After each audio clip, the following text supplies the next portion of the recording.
My name is Sarah Johnson. I'm 25 years old, living a quiet life in a small town in Georgia, USA. On a chilly March evening, during a spontaneous road trip, my life took a turn I never imagined. I was a graphic designer, dreaming of opening my own studio with a cozy home filled with rescued cats. Life was simple, filled with hope. My best friend Emily and I planned a weekend getaway to the mountains, craving adventure.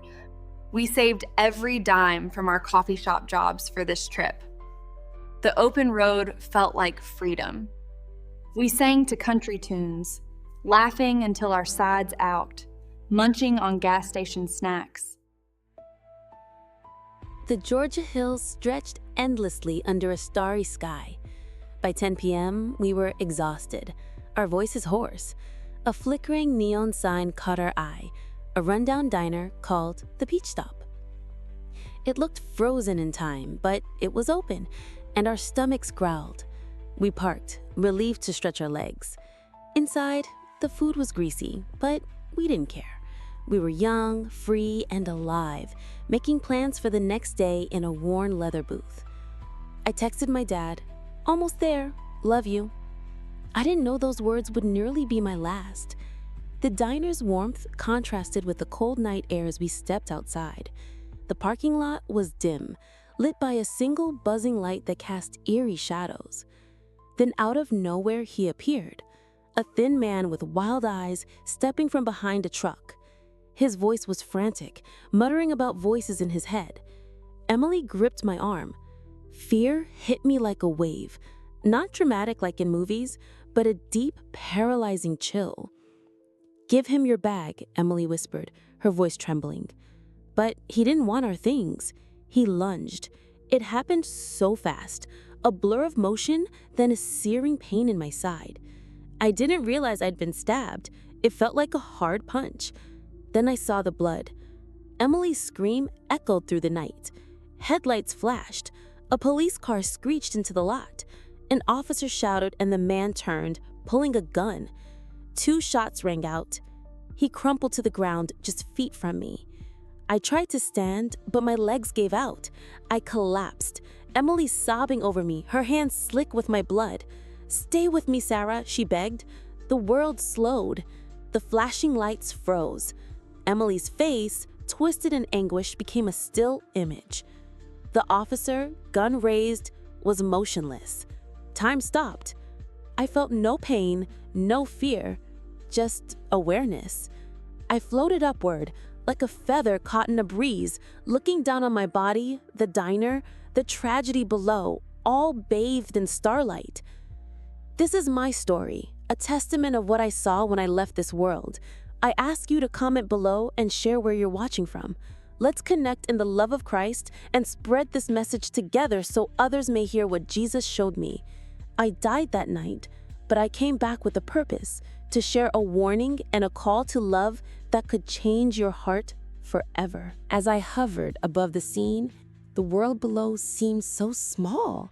The diner's neon sign flickered faintly, and the Georgia hills stretched into the darkness. I saw my body, pale and still, and Emily's tear-streaked face. It was surreal, like watching a movie of my own life. But I wasn't scared. A strange peace wrapped around me, warm and gentle. I felt weightless, untethered from the chaos below. The pain in my side was gone. I was just present, aware, and somehow more alive than I'd ever been. Then a pull, like a soft but firm hand, tugged me upward. The parking lot shrank, the diner fading into a tiny speck of light. I was moving through a tunnel, not dark or cold, but glowing with a soft pearlescent light. It was warm, like a summer breeze in Georgia, and so peaceful it felt like home. A fleeting thought crossed my mind. I forgot to call Dad back. The tunnel opened, and I stood in a place without walls or floors, just endless living light that didn't blind, but comforted. The light was alive, pulsing like a heartbeat. It didn't hurt my eyes. It was like breathing in love. And then He was there. I knew it was Jesus instantly, though he didn't look like any painting I'd seen. No flowing robes or halo. His form was indescribable, like a radiant sun made of pure love. The air around him hummed, a deep, soothing sound that settled in my chest, erasing every fear. It was the sound of home, of perfect peace, of everything I'd ever longed for. His voice wasn't heard with ears. It bloomed in my soul, clear and true, like a memory I'd always known. There was no judgment in his gaze, no anger for my doubts or mistakes. I felt known, completely known, and loved beyond measure. The love was so intense, it held me together, like it was the glue of my existence. Tears fell, not from pain, but from relief. The weight of my fears, my pride, my insecurities, it all melted away. I was finally me. In that moment, I didn't want to be anywhere else. This was where I belonged, wrapped in his presence. But Jesus had more to show me. The scene shifted, and we were back in the parking lot, but not focused on me. He showed me the man who attacked me, not as a monster, but as a broken soul. Flashes of his life played like a fast-forward film. A scared boy hiding from angry parents, a lonely teen mocked at school, a young man making small, wrong choices that grew darker over time. Each choice fed a seed of bitterness in his heart, its roots tightening around his soul. I saw shadowy whispers, dark, clinging things, murmuring lies. You're worthless. No one cares. He listened, letting them grow stronger until his true self was drowned out. My heart ached for him, a confusing mix of pity and sorrow. I looked to Jesus, expecting words of forgiveness, but he wasn't done. There was more to see, a truth that would shake me to my core. Jesus showed me the man's life again, but this time it was about the light, moments of grace he'd been offered. I saw a kind teacher in elementary school praising his creativity. He could have clung to that, but he pushed it away. A pastor at a community outreach said, "God's got a plan for you, son." The man brushed it off. His mother, worn and weary, prayed for him nightly. Her prayers were golden threads of light stretching across miles, reaching for his heart. But he cut them, choosing anger over hope.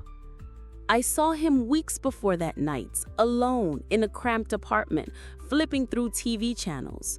A preacher's voice filled the room, speaking of redemption.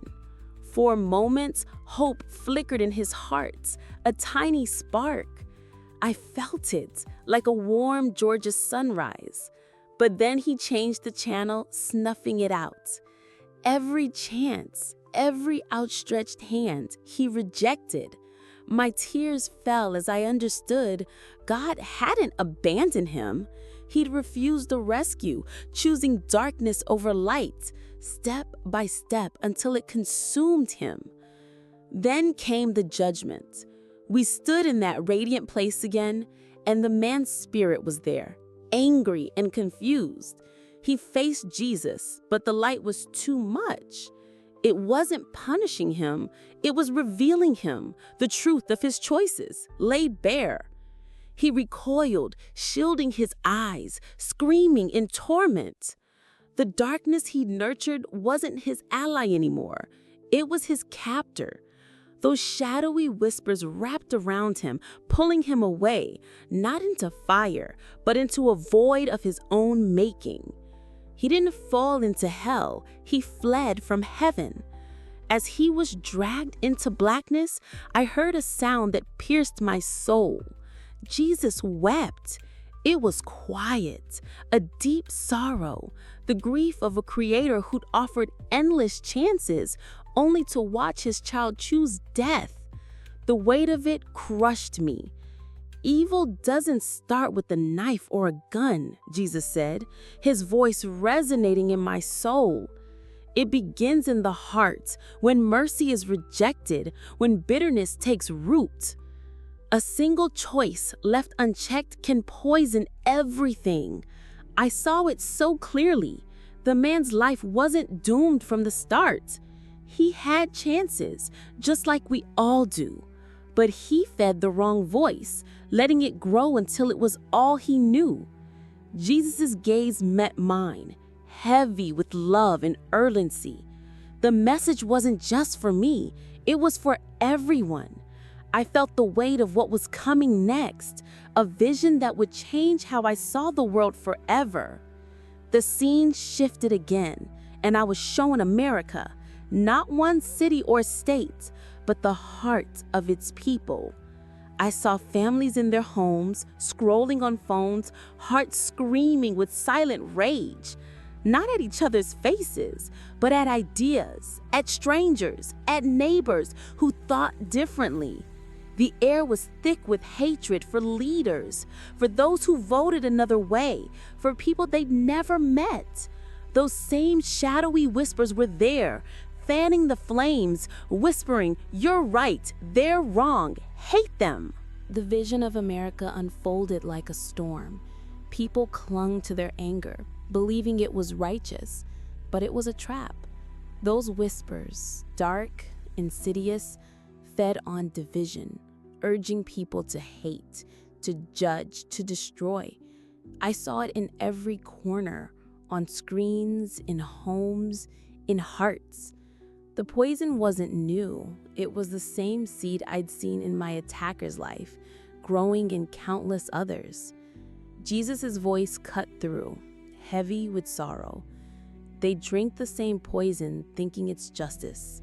It's a chain leading them to darkness. I wept as I saw it. People rejecting mercy, just like my attacker had. They ignored chances to forgive, to pray for their enemies, to choose love over hate.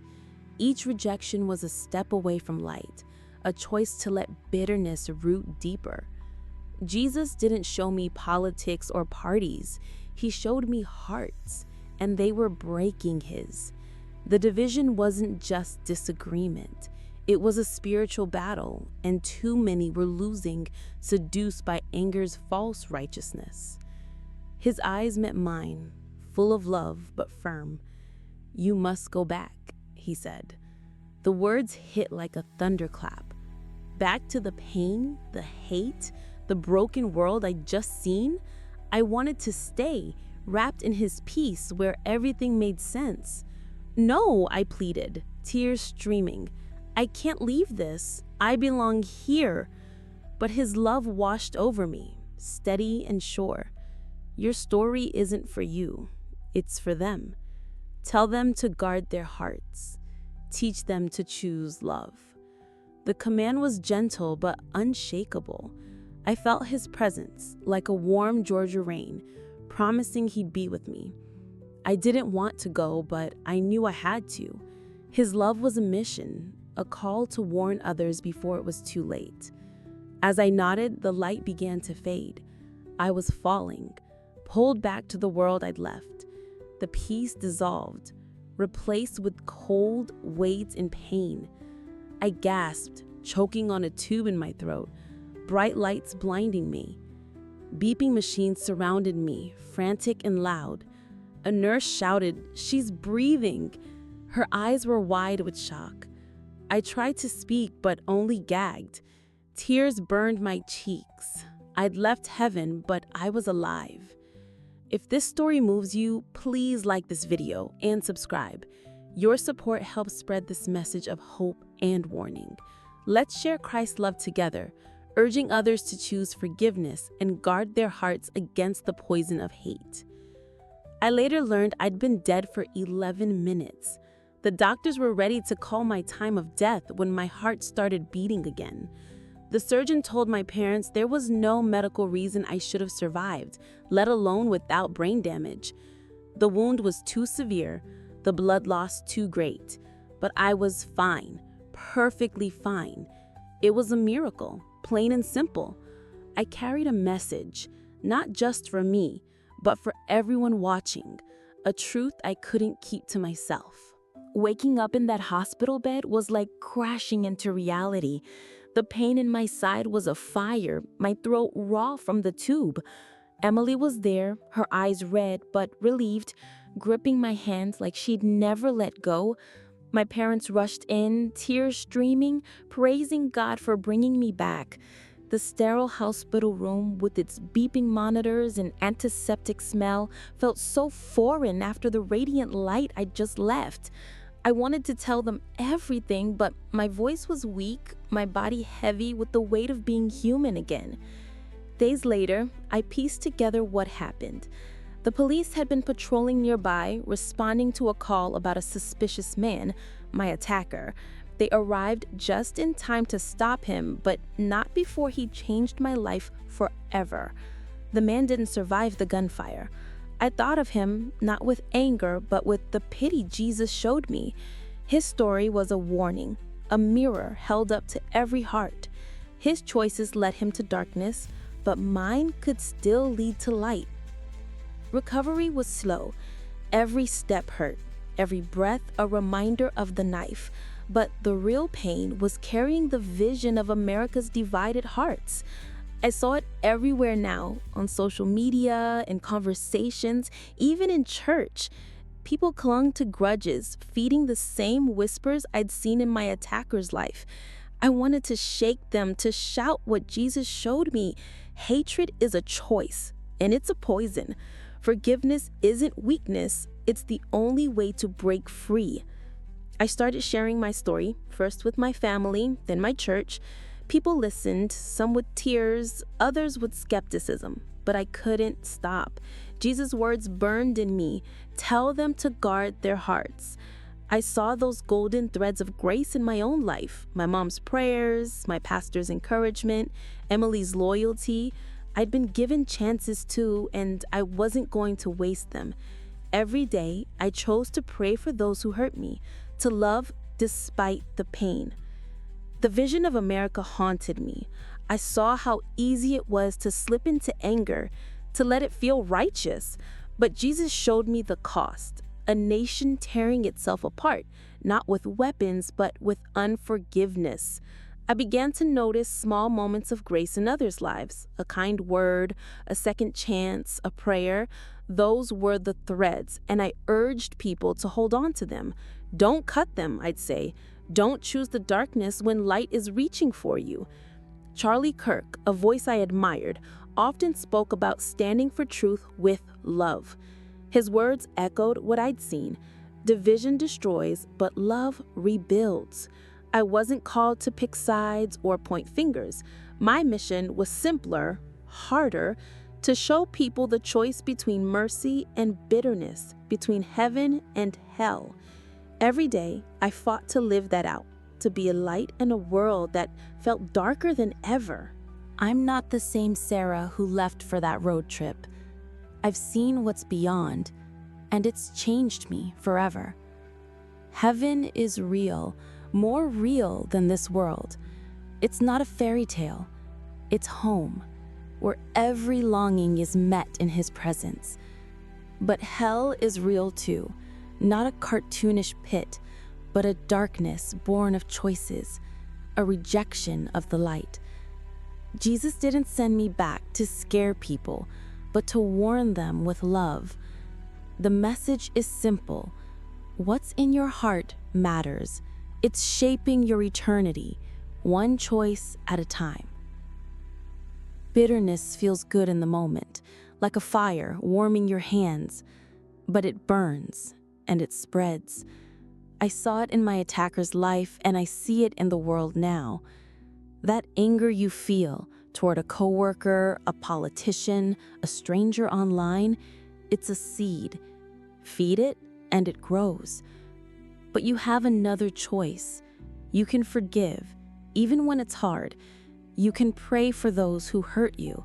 You can choose love, like Jesus did, even when it costs you everything. That's the path to freedom. I think of the golden threads in my own life. My dad's quiet faith, always praying for me. Emily's courage, staying by my side. the stranger who called the police that night, saving Emily's life. Those were chances, moments of grace, and I held on to them. You have them too. Every kind word, every second chance, every whisper of hope. Don't push them away. They're God's hand reaching for you, pulling you toward light, away from the shadows that lie. This isn't about religion or rules. It's about your heart. Right now, ask yourself, is there someone you haven't forgiven? Is there anger you're holding, thinking it's justified? That's the poison Jesus warned me about. It's not too late to let it go. Pray for that person. Love them, not because they deserve it, but because you do. Because you're made for more than hate. Choose mercy today and every day before the whispers drown out the light. I'm sharing this because Jesus asked me to. He didn't tell me to judge or to fix the world. He told me to tell you to guard your heart, to choose love before it's too late. I've seen where both paths lead. One is life, the other death. You're offered that choice every day in the news you watch, the words you speak, the thoughts you entertain. Hold on to the light. Don't let the darkness win. Please subscribe to this channel and share this story with someone you love. Let's spread this message together, reaching hearts with the truth Jesus gave me. Comment below, share your thoughts, and let's connect in His love. Guard your heart, choose forgiveness, and live for the light. Your story isn't over, and neither is the chance to choose what's true, what's eternal, what's love. Every day since that night, I wake up knowing I was sent back for a reason. The pain in my side is a reminder, not just of the attack, but of the mission. I see the world differently now. Every argument, every harsh word, every grudge is a chance to choose. I've spoken at churches, coffee shops, anywhere people will listen, sharing what Jesus showed me. Some nod, some cry, some walk away, but I keep going because even one heart changed is worth it. His love compels me to keep telling this story. America is at a crossroads. I see it in the headlines, in the comments online, in the tension at family dinners. The whispers are loud, telling us to hate, to divide, to judge. But Jesus showed me another way. He showed me love that doesn't waver even when it's hard. He showed me mercy that can break any chain. You don't have to agree with everyone, but you can love them. You can pray for them. You can choose to see them as He does, broken but redeemable. I think of my attacker often, not with hate, but with sorrow. He was offered light, just like me, just like you. He chose darkness, but you don't have to. Every day is a chance to say yes to grace. That coworker who wronged you, that politician you can't stand, that stranger who cut you off. Pray for them. Forgive them. It's not easy, but it's the only way to keep your heart free from the poison that destroyed him. Charlie Kirk once said we need to stand for truth with compassion, and I believe that's what Jesus was showing me. Truth isn't a weapon to wield, it's a light to share. Love isn't weakness, it's strength. I've seen where hate leads, and I've seen where love takes you. One is a void, the other is home. You're making that choice right now, in your heart, with every thought and every word. Choose wisely. This testimony is my offering to you, a plea to look inside. Is there bitterness there? Let it go. Is there someone you need to forgive? Do it today. The golden threads of grace are reaching for you. Don't cut them. Hold on to them and let them lead you to the light. Jesus wept for the lost, but He rejoices over every heart that chooses Him. Make that choice. Live for love. I ask you one last time. Subscribe and share this video with someone you care about. Let's spread this message far and wide, touching lives with the truth of Christ's love. Comment below, let me know how this story touched you, and let's keep this conversation going. Guard your heart, choose mercy, and live for the one who gave everything for you.